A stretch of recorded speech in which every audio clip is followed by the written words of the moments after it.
दोस्तों, आज की इस वीडियो में मैं आपको राजनीतिक दलों यानी कि पॉलिटिकल पार्टीज के बारे में बताऊंगा। अब जैसा कि आपको पता ही है कि इस वक्त राजस्थान, मध्य प्रदेश और छत्तीसगढ़ में विधानसभा के चुनाव हैं।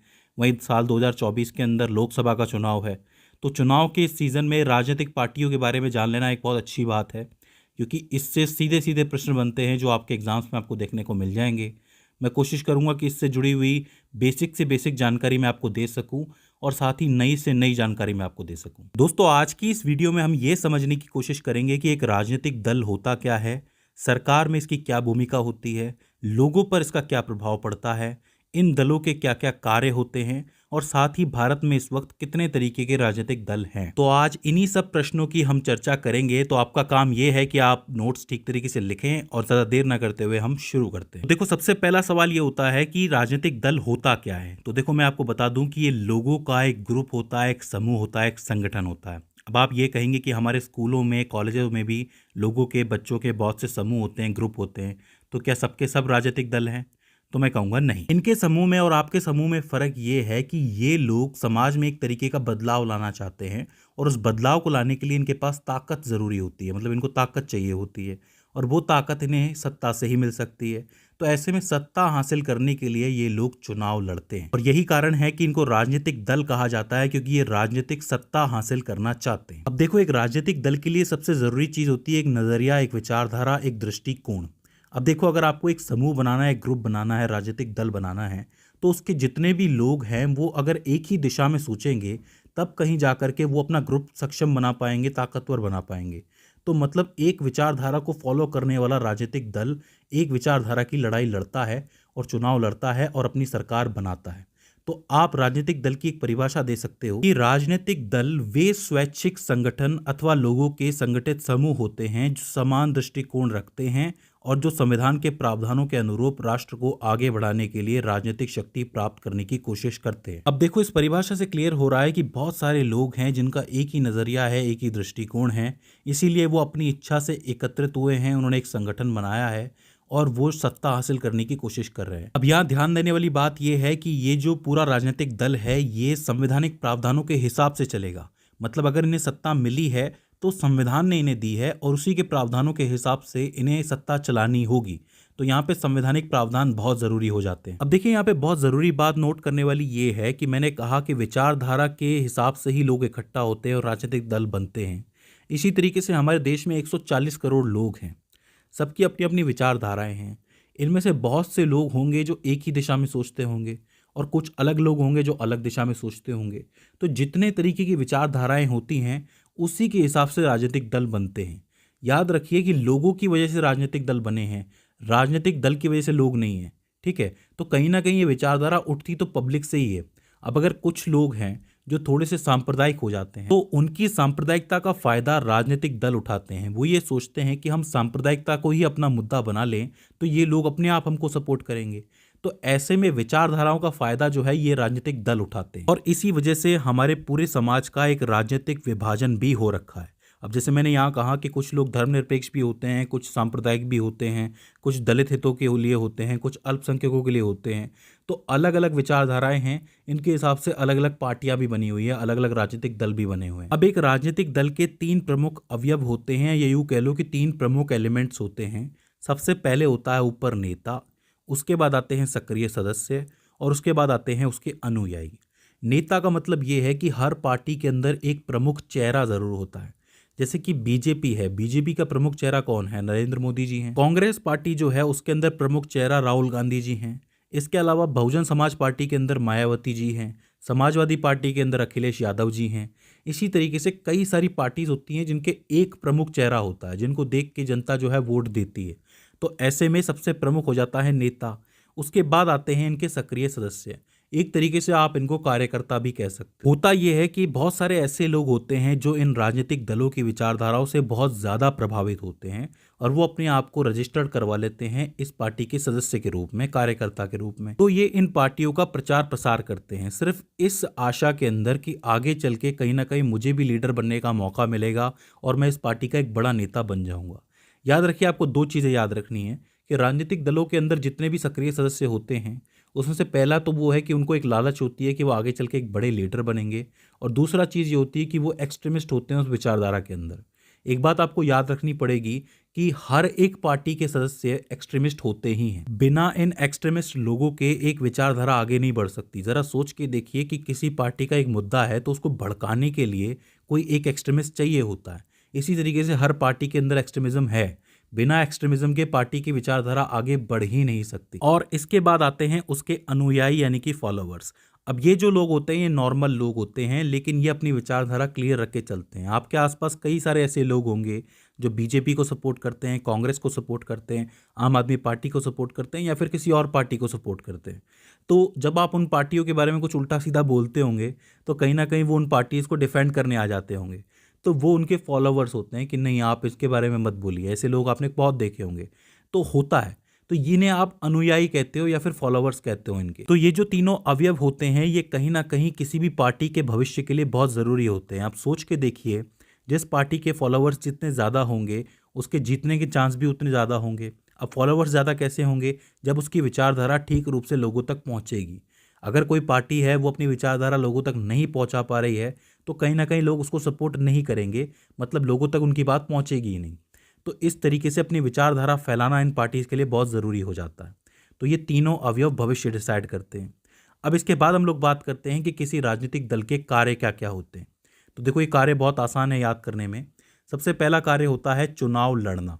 अब ऑब्वियस सी बात है कि अगर आपको सत्ता के अंदर आना है तो चुनाव तो सबसे पहले लड़ना ही पड़ेगा, और चुनाव लड़ने में भी आपको 51% सीटें हासिल करनी होगी। मतलब जब आपके पास बहुमत होगा 50% से ज़्यादा, तभी जाकर के आपकी सरकार बनेगी। ठीक है। इसके बाद दूसरा कार्य होता है नीति बनाना। अब ऑब्वियस सी बात है कि अगर आप जनता के बीच में जाते हो तो आपको जनता के लिए कुछ नीतियां बनानी पड़ेगी। सीधी सी बात कहूँ तो उनको कुछ वादे करने पड़ेंगे। कुछ एक सच्चे वादे होते हैं, कुछ एक झूठे वादे होते हैं। तो ये जो नेता हैं ये इस तरीके के वादे करते हैं, नीतियां बनाते हैं कि हम आपके लिए ये कर देंगे, वो कर देंगे, और फिर आपको सत्ता मिलने के बाद वो सब करना भी पड़ता है। लेकिन आपको पता है कि ज़्यादातर पार्टी ऐसा कुछ करती नहीं है। वो सिर्फ चुनाव तक साथ रहती हैं, उसके बाद 5 साल के लिए भाग जाती हैं। ठीक है। तो ये एक दूसरा कार्य है। इसके बाद आता है सरकार बनाना। अब चूंकि आपने चुनाव लड़ा है और मान लो कि आपके पास बहुमत नहीं है लेकिन आपने कुछ एक सीटें जीती हैं, तो कभी कभी क्या होता है कि ये लोग आपस में गठबंधन भी कर लेते हैं, क्योंकि इनका काम होता है कि कैसे भी सरकार बने और हम सत्ता के अंदर आएँ, तब तो जाके कोई काम हो पाएगा। तो सरकार बनाना इनका एक बड़ा कार्य होता है जो इन्हें करना होता है। इसके बाद आता है कानून बनाना। अब चूंकि आपको पता है कि ये विधायिका में बैठते हैं, विधायिका में भी लोकसभा में बैठते हैं, जीतने वाले जितने भी मंत्री होते हैं, तो इनका कार्य ये होता है कि आप ऐसे कानून बनाओ जो कि जनता के लिए लाभदायक हो। तब जाकर के जनता को आप पे विश्वास रहेगा और जनता ये समझेगी कि हमने सही लोगों को वोट दिया है। तो कानून बनाना एक बड़ा कार्य होता है। इसके बाद आता है एक बेहतर विपक्ष बनना। अब देखो, ऐसा होता है कि आप जैसे किसी राजनीतिक दल में हो, आप एक उम्मीदवार हो, आप अपने एरिया से तो चुनाव लड़ चुके हो और वहां से चुनाव जीत चुके हो। लेकिन ऐसा भी होता है कि आपका पूरा दल हार गया, आपकी पूरी पार्टी हार गई, लेकिन आप मान लो पहुंच गए लोकसभा, तो वहां पे आपको विपक्ष की भूमिका निभानी पड़ेगी, क्योंकि आप कहीं से तो जीते हो। तो ऐसे में क्या होगा कि जो सरकार नीतियां बनाएगी, अगर वो मान लो कि ठीक नहीं है, तो आपको उन्हें क्रिटिसाइज करना पड़ेगा। तो ये कार्य भी राजनीतिक दलों का होता है, मेनली हारे हुए राजनीतिक दलों का होता है। इसीलिए कहा जाता है कि लोकतंत्र के लिए विपक्ष बहुत जरूरी होता है। अगर कोई विपक्ष बना है तो वो मजबूत होना चाहिए, जो कि सरकार पर दबाव डाल सके काम करने के लिए। ठीक है। इसके अलावा एक और कार्य आता है कि सरकारी मशीनरी जो विधायिका होती है, कार्यपालिका होती है, इनकी जो पहुंच है वो आम जनता तक पहुंचाना, मतलब आम जनता की आवाज़ इस मशीनरी तक पहुंचाने का काम भी राजनीतिक दलों का होता है। फिर चाहे वो विपक्ष में हो चाहे वो सत्ता में हो, दोनों का काम ये होता है कि आप नॉर्मल लोगों की आवाज़ जो है वो इस मशीनरी तक लेके जाओ। तो ये एक बहुत इंपॉर्टेंट कार्य हो जाते हैं राजनीतिक दलों के, ये आपको लिखने हैं। इसके बाद पूछा जाएगा कि भारत में दलीय व्यवस्था कैसी है। अब देखो, भारत में सिर्फ दलीय व्यवस्था बताने से अच्छा है कि मैं आपको लोकतंत्र में दलीय व्यवस्था बताऊं कि पूरे विश्व में कहाँ कहाँ कैसी कैसी दलीय व्यवस्था चल रही है। तो देखो, दलीय व्यवस्था 3 तरीके की होती है। एक होती है एक दलीय, दूसरी होती है द्विदलीय, और तीसरी होती है बहुदलीय। एक दलीय व्यवस्था वो होती है जो कि चीन, वियतनाम, उत्तर कोरिया और क्यूबा में चल रही है। आपने सुना होगा कि चीन के अंदर एक ही पार्टी है जो हर बार जीत जाती है। नॉर्थ कोरिया यानी कि उत्तर कोरिया के बारे में आप जानते ही हो, इनके भाई साहब को आपने देखा ही होगा। कहने का मतलब ये है कि ये एक दलीय सरकार यहाँ पे चलती है कि एक ही दल लड़ता है और एक ही दल जीत जाता है। तो एक तरीके से आप इसको डिक्टेटरशिप कह सकते हो, है ही डिक्टेटरशिप, इसमें क्या कहना। ठीक है। इसके बाद आता है द्विदलीय। द्विदलीय के लिए आप अमेरिका का और यूके का एग्जाम्पल ले सकते हो। यूएसए में दो पार्टियां हैं जिनके बीच में चुनाव होता है। एक है डेमोक्रेटिक पार्टी और एक है रिपब्लिकन पार्टी, यानी कि जो पब्लिक होती है उसके पास कम से कम दो ऑप्शंस होते हैं। वो डेमोक्रेटिक को भी चुन सकती है, रिपब्लिकन को भी चुन सकती है। इसी तरीके से जो आपका यूके है उसके अंदर एक है कंजर्वेटिव पार्टी और एक है लेबर पार्टी।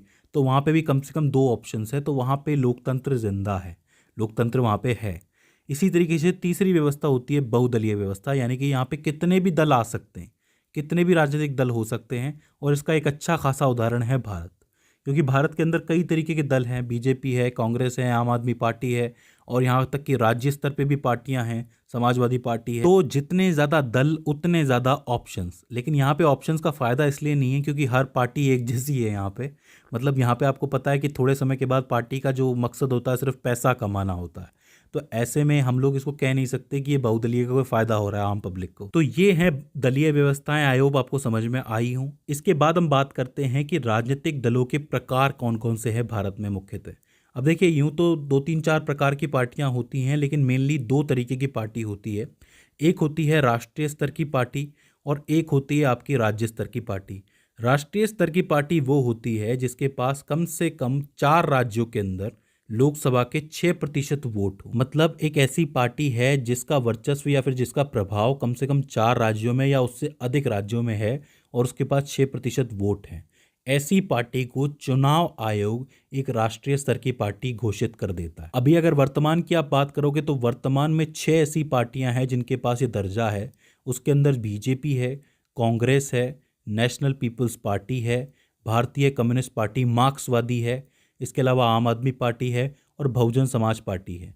ये 6 ऐसी पार्टियां हैं जिनके पास ये दर्जा है। ये 6 की 6 राष्ट्रीय स्तर की पार्टियां हैं। वहीं जो राज्य स्तर की पार्टियां होती हैं उनके पास उस राज्य की विधानसभा के कम से कम 6% वोट होने चाहिए और कम से कम 2 सीटें उन्हें जीतनी चाहिए, तब जाके वो राज्य स्तर की पार्टियां बन सकती हैं। आपने सुना होगा समाजवादी पार्टी के बारे में, तो ये पार्टी जो है यूपी की बहुत फेमस पार्टी है। इसके अलावा शिवसेना जो है वो महाराष्ट्र में बहुत फेमस है। मुस्लिम लीग है, रिपब्लिकन पार्टी ऑफ इंडिया है, डीएमके है, शिरोमणि अकाली दल है। तो इस तरीके की जो पार्टियां हैं वो क्षेत्रीय हैं या राज्य स्तरीय पार्टियां हैं। तो इस तरीके से आपके राजनीतिक दलों का वर्गीकरण होता है। अब देखो, राजनीतिक दलों के अंदर दो ज़रूरी चीज़ें और बचती हैं। एक है राजनीतिक दलों की चुनौतियां और एक है उनके उपाय, क्योंकि वो पूछ लिए जाते हैं। चुनौतियों की अगर हम बात करें तो पहली चुनौती है आंतरिक लोकतंत्र का अभाव। देखो, बहुत बार ऐसा होता है कि बाहर जो पॉलिटिक्स दिखती है आपको वैसी होती नहीं है। अंदर की पॉलिटिक्स उससे भी ज़्यादा खतरनाक होती है।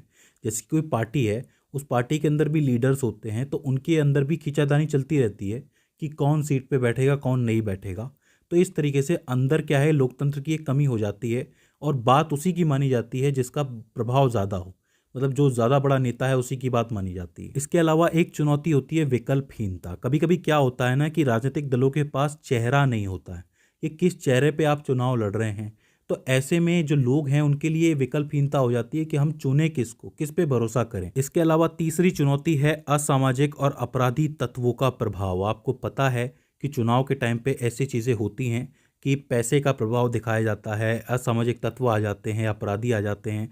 तो ऐसे में वो क्या है कि चुनाव को प्रभावित करने की कोशिश करते हैं। तो इससे लोकतंत्र की हानि होती है। और इसके अलावा एक बड़ी प्रॉब्लम है वंशवाद।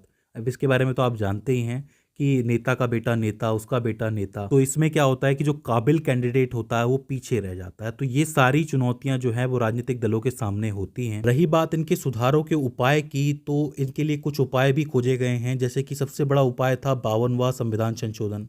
इसके तहत क्या किया गया था कि दल बदलू कानून बनाया गया था।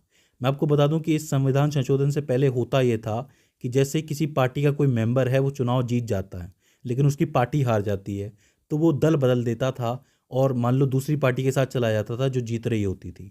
तो ऐसे में क्या होता है, कैंडिडेट की हेर फेर चलती रहती थी। तो इस संशोधन के बाद एक कानून आया कि अगर जीतने के बाद कैंडिडेट अपनी पार्टी बदलता है तो ऐसे में उसे निलंबित कर दिया जाएगा, उसकी सीट चली जाएगी। तो ये एक कानून आया था। इसके अलावा सुप्रीम कोर्ट ने ये कहा था कि अगर व्यक्ति को चुनाव लड़ना है, किसी भी व्यक्ति को चुनाव लड़ना है, तो उसे अपना ब्यौरा देना होगा। उसको ये बताना पड़ेगा कि उस पर कितने केसेस चल रहे हैं, उसकी कितनी संपत्ति है। तो इस तरीके से असामाजिक तत्वों को आने से रोका जा सकता है, अपराधों के प्रभाव को कम किया जा सकता है। और तीसरी चीज़ जो सुप्रीम कोर्ट ने की थी, उन्होंने ये कहा था कि अब जितनी भी राजनीतिक पार्टियां हैं उनको अपना आयकर रिटर्न दिखाना पड़ेगा, मतलब उनको भी इनकम टैक्स भरना होगा और उसकी जानकारी चुनाव आयोग को देनी पड़ेगी। तो ये कुछ एक कदम उठाए गए थे इन चुनौतियों से निपटने के लिए। लेकिन आपको पता है पॉलिटिक्स तो पॉलिटिक्स है, कहीं ना कहीं इसके अंदर लूप होल निकल ही आते हैं। तो दोस्तों ये हो जाता है राजनीतिक दल। मैंने कोशिश की है कि मैं आपका ज़्यादा से ज़्यादा समय भी बचा सकूं और आपको ज़्यादा से ज़्यादा जानकारी भी दे सकूं। तो दोस्तों मुझे उम्मीद है कि ये वीडियो आपके लिए हेल्पफुल साबित रही होगी। अगर इसके बाद भी इसके अंदर आपको कोई क्वेरी आती है, कोई क्वेश्चन आता है या फिर हमसे कोई गलती हो जाती है, तो आप हमें कमेंट सेक्शन के अंदर बता सकते हैं। तो दोस्तों आज की इस वीडियो के अंदर बस इतना ही। See you in the next one.